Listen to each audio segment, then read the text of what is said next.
आज्ञा चक्र। इसे आज्ञा चक्र क्यों कहते हैं? क्योंकि जो योगी जो इसको सिद्ध कर लेता है वो परम सिद्ध योगी बन जाता है, और जो आज्ञा देता है सामने वाले को उस आज्ञा का पालन करना पड़ता है। इसलिए इसे जो है आज्ञा चक्र कहते हैं। ये आज्ञा चक्र छठा चक्र है। पहला चक्र मूलाधार, दूसरा स्वाधिष्ठान, तीसरा मणिपुर, चौथा अनाहत, पांचवा विशुद्ध और छठा ये आज्ञा चक्र। बड़ा महत्वपूर्ण आज्ञा चक्र है। ये कहाँ पर है भाई आज्ञा चक्र? ये आज्ञा चक्र ये हमारी दोनों भौहें हैं, ये भौहें कहलाती। इन भौहों के बीच में जो है ये जगह, इस जगह पर आज्ञा चक्र है। इसमें दो दल हैं, दो दल से गिरा हुआ। कितने दल से? ये विशुद्ध चक्र तो 16 दल से गिरा हुआ था, लेकिन ये सिर्फ 2 दल से गिरा हुआ है। एक के ऊपर हम और दूसरे के ऊपर सम। ये 2 दल है, 2 दल से गिरा हुआ है। और वैज्ञानिक पाश्चात्य वैज्ञानिक इसे पीनियल और पिट्यूटरी जो है ग्रंथि कहते हैं। क्या नाम है? पाश्चात्य विद्वान। ये 2 ग्रंथियां हैं, गांठ है, ग्रंथि का मतलब गांठ। ये 2 गांठ मिलकर के जो बनता है, एक तो पीनियल गांठ, एक जो है पिट्यूटरी गांठ। ये 2 गांठें मिलकर के बनता है यहाँ इस स्थान पर। ये स्थान इसका आज्ञा चक्र का कहलाता है। कितने अक्षर है इनके ऊपर? हम और सम, 2 अक्षर ही है। तो इस पर जो है ध्यान करना चाहिए भाई, पूर्ण ध्यान करना चाहिए। इसमें देखो ये हमारे शरीर में 3 नाड़ियां हैं। ये जो हमारा शरीर रीढ़ की हड्डी है, इसमें 3 नाड़ियां। कितनी नाड़ियां है? 3। अच्छा, इसका जो है देवता कौन है? इसका देवता शिव है। कौन है? देवता शिव है। इसकी देवी कौन है? इसकी देवी हाकनी है। इसके 6 मुख है और 6 हाथ।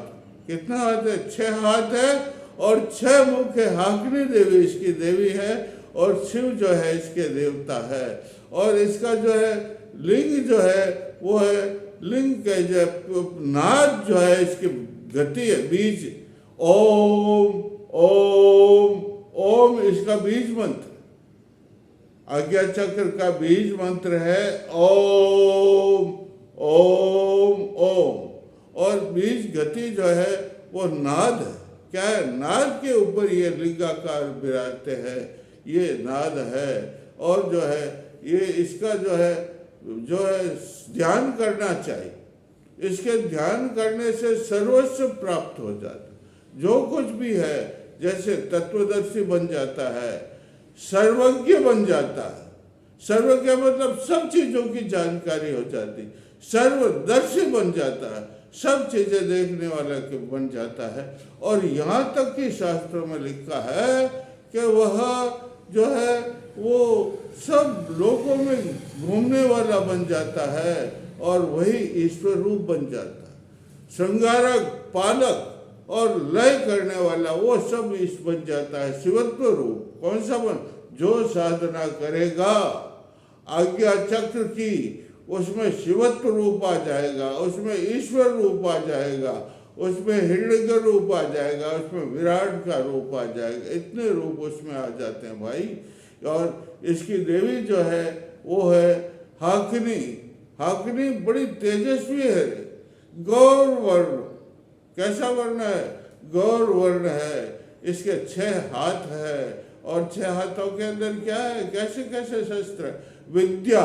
एक हाथ में विद्या, दूसरे हाथ में वरदान देने की शक्ति और तीसरे हाथ में अभय और कपाल, डमरू, ये जो है इसके अंदर जो है। और माला, एक हाथ में क्या है? माला। ये किसका स्वरूप है? ये माँ हाकनी का स्वरूप। किसकी? इसकी शक्ति हाकनी है। वो हाकनी का स्वरूप ऐसा वही, और इसका स्वरूप ऐसा। और माँ कुंडलिनी कौन सी पदार्थी? यह माँ कुंडली रवाना होती है, नहीं कहाँ से रवाना होती? मूलाधार से। मूलाधार से बाद में स्वाधिष्ठान में आती मातेश्वरी कुंडली, और फिर इसके मणिपुर में, अनाहत में और विशुद्ध में। यहाँ कैसा स्वरूप है? माता कुंडलिनी का स्वरूप गौर वर्ण है, लाल साड़ी पहने हुई है, सिर पर मुकुट है और सिर मुकुट के ऊपर अर्धचंद्र है, और जो है कहा हाथ के अंदर 2 हाथ है, एक हाथ के अंदर तो कलश है मणि रत्नों से भरा हुआ, किससे? मणियों के रत्नों से भरा हुआ कलश है, और एक हाथ में श्वेत कमल है, और उसके पांव कहाँ पर? अरे पांव के नीचे ही एक गड़ा है, और रत्नों से भरा हुआ। किससे भरा हुआ? रत्नों से भरा हुआ है। इसको ललिता साधना रूप में भी करते हैं। तो ये माता कुंडली का स्वरूप बताया मैंने। माँ ये सब षटचक्र भेदन कौन करती है? अरे षटचक्र भेदन माता कुंडली करती है ना। कहाँ से रवाना होती है? मूलाधार से रवाना होती है, जागृत करती, मूलाधार का भेदन करती है, शोधन करती है, स्वादिष्टान का भेदन शोधन करती है, मणिपुर का भेदन शोधन करके विशुद्ध का भेदन शोधन, और फिर ये जो इसमें पदार्थी है मातेश्वरी, उसके चरण कमल रखते ही ये जो कपाट है ये बंद है। क्या है? ताला लगा हुआ है। वो ताला एकदम जो ही उसके चरण कमल आज्ञा चक्र में आके पड़े, देहरी पर, देहरी होती है नहीं, उस देहरी पर पड़े तो जो एकदम कपाट खुल जाता है, ताला भी खुल जाता है। चारों ओर प्रकाश, प्रकाश मानो चंद्र का कोटि, चंद्र का प्रकाश, चंद्र कोटि सूर्य का प्रकाश चारों ओर हो जाता है। इसलिए इसको त्रिपुटी भी कहते हैं। क्या कहते हैं? त्रिपुटी। त्रिपुटी का मतलब 3, गंगा, जमुना और सरस्वती। ये जो तीनों नाड़ियाँ रवाना होती है मूलाधार से, गंगा, ये जमुना, इसे ईड़ा कहते हैं, इसे पिंगला कहते हैं, और बीच में जो नाड़ी चलती है उसको सुषुम्ना कहते हैं। क्या कहते हैं? ये तीनों चल करके यहाँ आज्ञा चक्र में यूं मिल जाते। जैसे कुंभ के मेले में प्रयागराज है ना, गंगा, जमुना और बीच में सरस्वती है ना, उसी प्रकार तीनों नाड़ी, और उसमें स्नान करने से सब पाप नष्ट हो जाते हैं। उसी प्रकार इसमें साधना, इस त्रिपुटी में साधना करने, त्रिपुर भी कहते हैं इसको। क्या कहते हैं? त्रिपुर भी कहते हैं। तो इसमें साधना करने से सब पाप नष्ट हो जाते हैं, विनष्ट हो जाते हैं, और सारी सिद्धियाँ, जो मूलाधार में सिद्धि, जो स्वादिष्टान में सिद्धि, जो मणिपुर में सिद्धि, और जो अनाहत और विशुद्ध में सिद्धियाँ मिलती, वो एक इसको साधन करने से। किसका साधन करने से? इस आज्ञा चक्र का साधन करने से वो सारी सिद्धियां प्राप्त हो जाती। वो चरण कमल में, किसके चरणों में? जो साधना करता है योगेश्वर बन जाता है, सिद्ध बन जाता है। और माँ कहती, कौन सी माता? श्री कुंडली माता का जो सारा प्रताप है ना, है, तो माँ कहती है तू चिंता मत कर, तू साधना कर, तू भिखारी थोड़ा ही है, तू आज्ञा देने वाला। क्या देने वाला?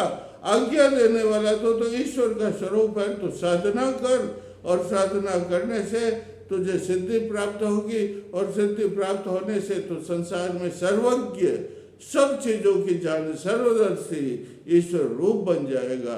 देखो इसकी साधना करनी चाहिए। इसमें देखो एक त्रिकोण है, ये जो आज्ञा चक्र है उसमें एक त्रिकोण है, उस त्रिकोण के अंदर एक लिंग है, उसको इतरलिंग कहते हैं। क्या कहते हैं? इतरलिंग। और उस त्रिकोण के ऊपर एक और त्रिकोण है, उसके अंदर जो दिव्य शक्ति होती है। क्या होती है? दिव्य शक्ति। इसके अंदर ओम, मैंने बताया ना, बीज मंत्र कौन सा है इसका? ओम। क्या है? ओम। ओम, ओम भी बोलते हैं। क्या? ओंकार शक्ति। कौन सी शक्ति है? ओंकार। अरे ओंकार के अंदर अ, उ और म 3 अक्षर हैं। कितने? अ का मतलब सूर्य, और उ का मतलब चंद्र, और म का होता है ये अग्निमंडल। ये तीनों रूप मिलकर के ओम बनता है। क्या बनता है? अब इन तीनों की शक्तियां हैं, वो सब किसमें समाहित हो जाती? ओम में हो जाती। इसलिए इसके अंदर ओम जप करना चाहिए। क्या जप करना चाहिए? ओम जप करने से ये सूर्यकांत, चंद्रकांत, मणि, इसके स्वरूप में और ज्योति के दर्शन होते हैं। परम ज्योति किसके? अरे ओम का मतलब ही देखो, इसमें जागृत, स्वप्न और सुषुप्ति, तीनों शक्तियां, तुर्य तीनों चारों शक्तियां, हिरण्यगर, विराट, हिरण्यगर और ईश्वर, और ये सब तीनों थे इसी के अंदर, ओम के अंदर विराजते। सगुण निर्गुण ये सब इसमें विराजते हैं, और जो है निराकार सब इसमें जो जो शक्तियां जितनी संसार में है वो सारी शक्तियां ओम में। किसमें? ओम का उच्चारण करने से, ओम का जप करने से वो सारी शक्तियां मिल जाती है। अब ये देखो भाई क्या करना चाहिए इसमें? इसमें खेचरी मुद्रा करनी चाहिए। कौन सी? खेचरी का मतलब आकाश। खेचरी का मतलब क्या? आकाश मुद्रा। आकाश का मतलब जीव को उल्टा कर दो, जीव को क्या कर दो? उल्टा कर दो। उल्टा करके और फिर ध्यानस्थ होकर के बैठ जाओ। ध्यानस्थ होकर के बैठने से ये जो है इसका रास्ता ठेठ ब्रह्मरंध्र तक पहुंचा। ध्यान करते ऐसे। किसमें? तालु में। तालु में ध्यान करने से धीरे धीरे वो तालु की शक्ति कहाँ पर पहुंचती है? ब्रह्मरंध्र में। कहाँ पर पहुंचती है? और ब्रह्म कहते हैं, शास्त्रों में लिखा हुआ है कि भगवान परम परमात्मा जो वहां विराजता है, कहाँ पर? ब्रह्मरंध्र में। वो इस आज्ञा चक्र में भी विराजता। आज्ञा चक्र में भी शिव है, आज्ञा चक्र में भी शिव शक्ति है, और इसलिए कुंडली माता आज्ञा चक्र में पहुंचने से परम प्रसन्न हो जाती है। और खेचरी मुद्रा से, कौन सी मुद्रा से? खेचरी मुद्रा से इसकी जागृति हो जाती। एक है खेचरी मुद्रा तो जीव को उल्टो और इसको रोक, ये तालु के अंदर छिद्र है इसको रोक दो। क्या कर दो? रोक दो, और स्थिर हो जाएगा चित्त। क्या स्थिर हो जाएगा? और जब चित्त स्थिर हो जाएगा तो एकाग्रता होगी, और जब एकाग्रता होगी तो संप्रज्ञात समाधि लग जाएगी। 4 प्रकार की समाधि। कितनी? 4 प्रकार की। तर्क, वितर्क, सविचार, विचार और आनंदानुगत और अस्मिनानुगत विदेह समाधि। ये सब समाधि इसमें। किसमें? आज्ञा चक्र भाई, ये सब समाधियां लग जाती। आज्ञा चक्र तो ज्ञान का भंडार है। जो आज्ञा चक्र को सिद्ध कर लेता है वो वेद वेदांत तो वेद है ना, ऋग्वेद, सामवेद, अथर्ववेद, ऋग्वेद का ओम अग्निमीले प्रोहितम यज्ञस्य देवम ऋतजम होतारम रत्नम धातम, ये पहला मंत्र है। इस प्रकार सब मंत्र है। किसमें? ऋग्वेद में। और किसके सिद्ध करने से? आज्ञा चक्र को सिद्ध करने से ये चारों ही जो है वेद कंठाग्र हो जाते हैं, पुराण कंठाग्र हो जाता है। स्मृतियों का ज्ञान, रामायण का ज्ञान, महाभारत का ज्ञान हो जाता है। इसलिए हमें आज्ञा चक्र की साधना, हे साधकों, मैं तुम्हें निर्देश देता हूँ कि तुम आज्ञा चक्र की साधना करो। आज्ञा चक्र को जागृत करने के लिए खेचरी मुद्रा है, एक योनि मुद्रा भी है। कौन सी मुद्रा? पाँव को सीधा कर दो और पाँव को दोनों को ऐसे रख दो। पहले एक पाँव को, कौन सा? ये लंबा करो, इसको जो गुदा को दबा, एडी से गुदा को दबा दो, और फिर धीरे धीरे जाकर के अंगूठे को पकड़ो, पाँव के अंगूठे को पकड़ो, फिर दूसरे पाँव से ऐसा करो, और फिर दोनों पाँव, कितने पाँव को? दोनों पाँव को सीधा कर दो, और धीरे धीरे धीरे सांस रेचक करते जाओ, और जाकर के उन अंगूठे को पकड़ो, तो उससे आज्ञा चक्र जो है जागृत हो जाए। कौन जागृत? अरे आज्ञा चक्र जागृत होने से खास होती। क्या होती? अरे इसको दिव्य नेत्र कहते हैं। आज्ञा चक्र की साधना करने से ये तीसरा नेत्र कहलाता। 2 आंखें है ना, ये 2 आंखें, इससे तो बाहरी जगत को अपन देखते हैं, लेकिन जब तीसरा नेत्र खुल जाता है तो लोकांतरों के दर्शन होते हैं, सूक्ष्म शरीर के दर्शन होते हैं। इस धरा धाम के अंदर हिरण्यगर्भ क्यों कहते हैं?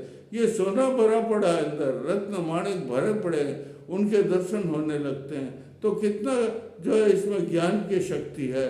तो हे साधकों, तुम आप इसको करो, इसकी साधना करो आज्ञा चक्र की। और मैं कल भी आपको आज्ञा चक्र के बारे में बता देता हूँ, लेकिन एक मंत्र और बता देता हूँ। आज्ञा चक्र चेतन कुरकुर, इस मंत्र को जपो। इसके जपने से भी आज्ञा चक्र चेतन हो जाता है, ओम जय सिया राम, जय सिया राम।